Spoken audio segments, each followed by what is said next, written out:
Early in the morning of the 16th of December 2013, Eva drove me to the Statoil depot in Kungsbacka, where I collected the car I had hired. I was going to drive to Valokra, just outside Landskrona, and back. The car was due to be returned that same evening.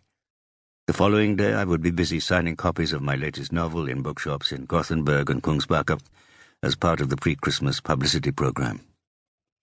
The wintry morning was freezing cold, but there was no rain or snow. The drive would take me 3 hours if I stopped for breakfast on the outskirts of Varberg, as was my wont. The head of my theatre in Maputo, Manuel Osuelo, with whom I had now been working for 30 years, was visiting Sweden. This was to be the first real meeting concerning the production we were planning to stage the following autumn. Manuela was staying with Eyvind, who was going to direct the version of Hamlet I had been thinking about virtually all the years I had been working at the Teatro Avenida.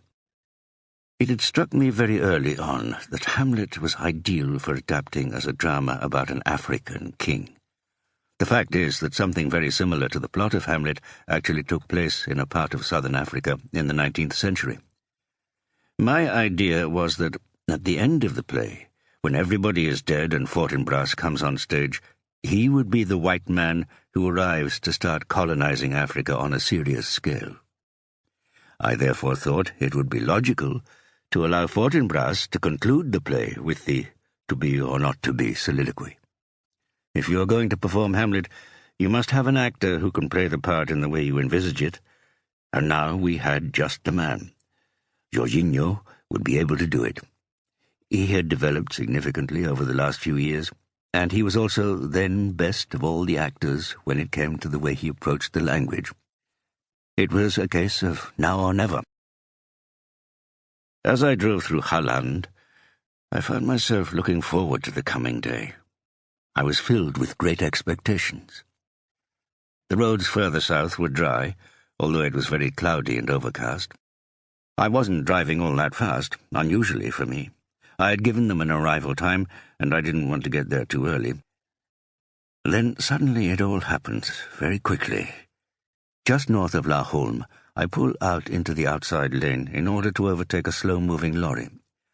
Somewhere on the road surface is a patch of something, possibly oil. I start skidding and lose control. The car crashes head-on into the central barrier and the airbags inflate. I black out for a second or two. When I come to, I sit there in silence for a while. What has happened? I feel around to make sure I am still in one piece. I'm not injured. I'm not bleeding. Then I get out. Cars have stopped and people are running towards me. I tell them I'm okay, I'm not hurt. I stand on the verge and telephone Eva. When she answers, I make a point of trying to sound calm. "You can hear that it's me," I say, "and that I'm all right. What's happened?" she says immediately. I tell her about the accident. I play down the crash and insist that all is well. I don't really know what's going to happen next, but I'm fine. I don't know if she believes me. Then I telephone Valokra. "I'm afraid I shan't be coming," I say. "I've crashed into the central barrier on the road just outside La Holm. I'm not injured, but the car's a total write-off." The police arrive. I blow into their bag, but I'm completely sober. I describe the accident. While all this is happening, the fire brigade tows away the car, presumably to the scrap heap. An ambulance driver asks if I want a lift to A&E, just to be on the safe side. I say no, as I am not in any pain at all. The police drive me to the railway station in La Holm. Half an hour later, I'm on a train back to Gothenburg. I still haven't been to Valokra, and I never did the book signings there. Without really knowing why, I date my cancer to that very day, the 16th of December, 2013. There is no logic in doing so, of course. My tumours and metastases must have been growing for some considerable time. Nor did I have any symptoms or other indications on that particular day. It was more of a warning. Something was happening.